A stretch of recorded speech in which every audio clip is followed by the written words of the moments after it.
Welcome to Charity Therapy, the podcast where we explore the ups and downs of the nonprofit sector and answer your burning questions. I'm your host, Jess Birkin, owner of Birkin Law Office, and I'm excited you're here. Imagine hanging out with me and my super smart, funny nonprofit expert pals. You get to ask them anything about your nitty-gritty nonprofit life and get their wisdom for free. Whether you're a seasoned pro or just strapping on your nonprofit boots, we're here to share stories and remind you you're not alone on this journey. So get ready to join the conversation and bring me the tough questions. I ain't scared. Ready to rock? Let's dive in. Hello, and welcome to this episode of Charity Therapy. It's me, Jess Birkin, here with Megan. Hello, it's me, Megan, here with Jess Birkin.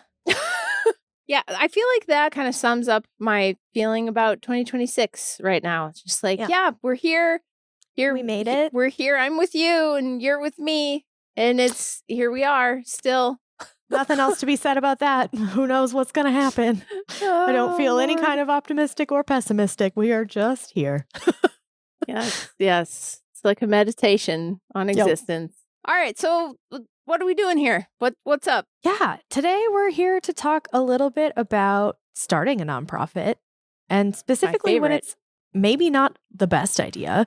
So before we get into that, though, I do have a question for you, Jess. So lots of people decide that they want to start a nonprofit because gifts are deductible to donors, right? That's a big part of the tax-exempt status.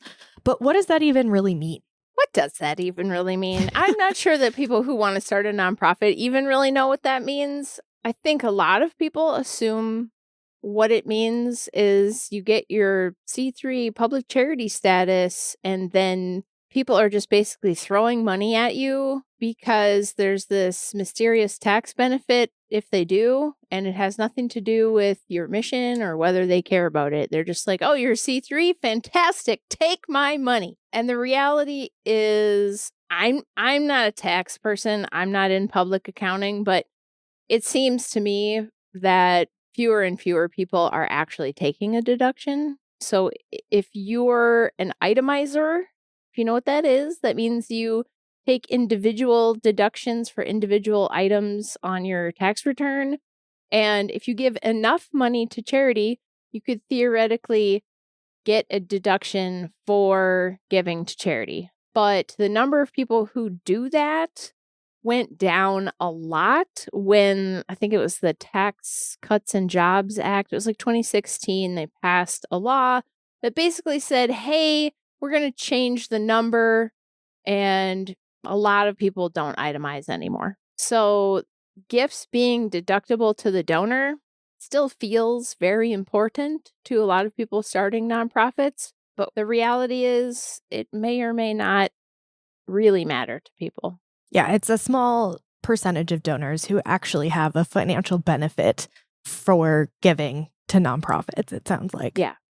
I think the fact that gifts are deductible is more of waving the flag saying the IRS has blessed us and said that we're legitimate, that we equal charity. When you give here, we are papally blessed by one of the many commissioners that has cycled through this agency in the last 24 months. Yeah. I think that's really what it means effectively for a lot of people. Yeah, it's all about the perception of the status, not what the status actually does in a lot of ways.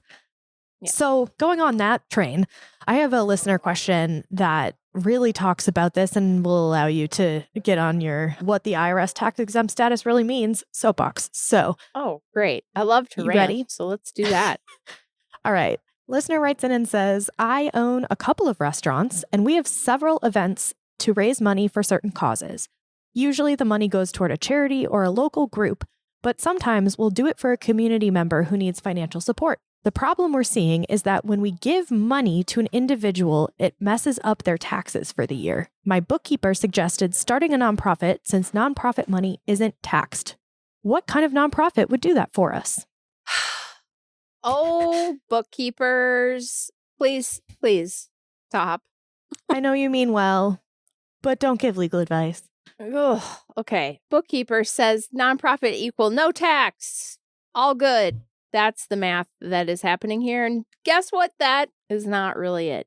So, okay, I'll try not to be too rude to the bookkeepers out there. Y'all are doing the Lord's work, because we all know the restaurant owners of the world are not meant to do books and journal entries. Which, frankly, neither are the lawyers. We're all just sort of like, amen. Please give me the person who knows the numbers. Yes, but delegate. Absolutely. But we all need to stay in our lane. So here's the thing.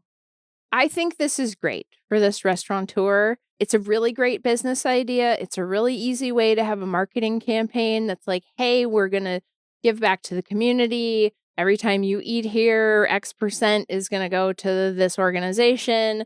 You see this a lot with school groups, teams. They're like, hey, come eat at the local whatever fast casual restaurant, and X% of profits are going to, and right, like this makes sense. It happens all the time. The problem is when we do it for a community member who needs financial support. So a GoFundMe for a person, you walk up to the counter at a restaurant or a store and you see, little Timmy broke his leg playing hockey and his family can't afford the medical bills, throw some change in the jar. That's not technically charitable from the IRS's perspective. That is giving money to a taxpayer. And you can do that, but you don't get to call that a tax-exempt activity. Mm-hmm. So starting a nonprofit doesn't really change that, because you can't say, hey, we're starting a nonprofit and now we want you to give money for little Timmy who has impossible medical bills, and we're going to run it through. You already can hear the tax fraud happening as I say these words. We're going to wash this money through this nonprofit so you can claim a deduction, and then we're going to give it to little Timmy. Well, that still doesn't work, right? And that's a whole different episode, and we can get into that maybe on a different episode about like private inurement and blah, blah, blah, and how would you do that? But you can never just raise money for Timmy's medical bills. And if you have donors saying, I want this dollar to go to Timmy, that's actually called a step transaction, and everybody gets in trouble if the IRS catches you doing that. So it's a bad deal. Now, I want to circle back, though, to when we give money to somebody, it messes up their taxes. Well, yeah, because it's income. It's going to be income to Timmy's family. But the thing is, that's what they need. They need more income. If they had a different paycheck amount, they wouldn't need financial resources. But if they had a different paycheck amount, they would have a different tax bill, right? So the problem isn't that it messes up their taxes. The problem is that they have not adequately planned for the bill that's going to come, because you're surprising them with this big bucket of money, which is amazing. But there are some like downstream effects that can happen. So if you're like on social media, you'll see there's these creators out there, like the one that comes to mind is this guy, SB Mowing, and he like has a landscaping company but he's a mowing service, but he just makes these YouTube videos basically where he goes, finds the worst yard on the block. It's usually some like little old lady who just can't handle cutting the grass anymore, does this massive overhaul, cuts back everything. It's amazing transformation, and people will want to give. So he'll set up a GoFundMe, and you'll see the lawyers like me screaming in the comments, help her set up a trust, get her in touch with an estate planning lawyer, because you can't just dump $500,000 on the little old lady without there being negative consequences. So you have to plan ahead. And so I think that's the real takeaway here. And I'm not a tax pro. I can't give tax advice, which reminds me, you also cannot give anybody tax advice. You can't give your donors tax advice. You can't give your beneficiaries tax advice. But if you are trying to help little Timmy set up a GoFundMe, you can help that person also be prepared for the consequences of having this large cash infusion that they weren't expecting, right? Now, sometimes it really is just about paying the bills. And in that case, you don't need to give the money to Timmy's family. You could just pay the bill, right? And so that's a way to avoid the immediate problem, but I can already like feel in my gut that that's wrong and that that's going to be income. And if we had an accountant on here who did public accounting, they'd be like, no, you can't just pay the bill for somebody. That's going to be considered income. So I just think you have to help the person plan. And I absolutely would not want anybody to start a nonprofit for the purposes of just making one person's taxes better or 3 people's tax situation better a few times a year, because running a business, running a restaurant is not easy. It is not cheap. You're not getting rich doing this. Most restaurants have a very thin margin.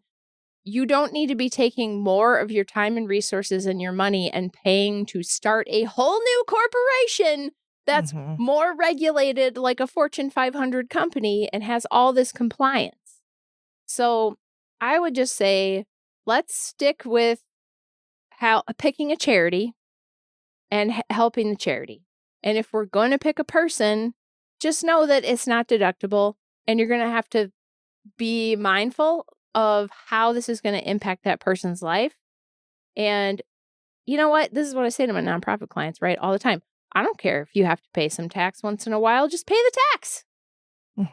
Yep. Like they need the money. They need the money to pay the bills. So just make sure that they are connected with a tax planner and that they get the advice and that we know we have to set aside X amount of dollars for the tax money, because that's really what we can do to help people.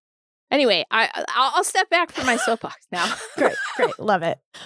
In this situation, it really sounds like, this is a local community-driven thing. Like the restaurateur, the general manager, whoever probably knows this family to some degree that is like eat at in the need. Restaurant. Absolutely. Yeah. So there's a certain amount of, this is not, we're dumping $5 million on someone who's not expecting it and is going to like have, downstream consequences that don't make any sense or whatever. Like you're in conversation with these folks. And so it can be part of the conversation, like you say, of like, hey, this is going to help with this bill, and make sure you talk to your accountant about how much money you need to save or whatever. It's just like, especially if you're talking like thousands and thousands of dollars of medical bills, that is a never ending pit to pay, that you just want to make sure to not put all of the money toward the bill, knowing that you're also going to get a tax bill. Yep. Yeah. Okay. I have a couple of takeaways here that I think can kind of sum this up. So first, tax exemption for nonprofits does not mean you never need to think about taxes at all. There are taxes to be paid for certain kinds of activities. And also, it does not mean that your recipients or donors never have to think about taxes. There are still taxes in and around all parts of the nonprofit sector. So get that out of your head, that nonprofit equals no tax ever. If only I knew more of the words to the Beatles' Taxman song, I would serenade you right now, but I can't. Well, I'll make you look it up and drop in a clip later or something. We'll see. No, I don't think anybody wants to hear that.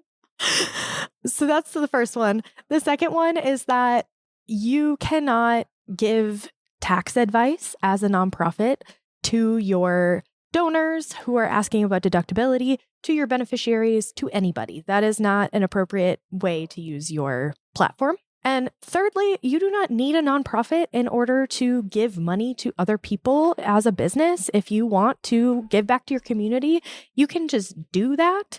And there's often not a lot of benefit to you to start a nonprofit in order to continue to do that, particularly not as a way to avoid causing undue tax burden on your beneficiaries here. So the idea that a nonprofit will fix all of these problems is just simply not true. And you can continue on your good works through this company the way that you've already been doing them. Yeah. And obviously, like, a lot of this is like, it depends, and how much of this are you going to do? And like, sometimes the answer is going to be different with different facts.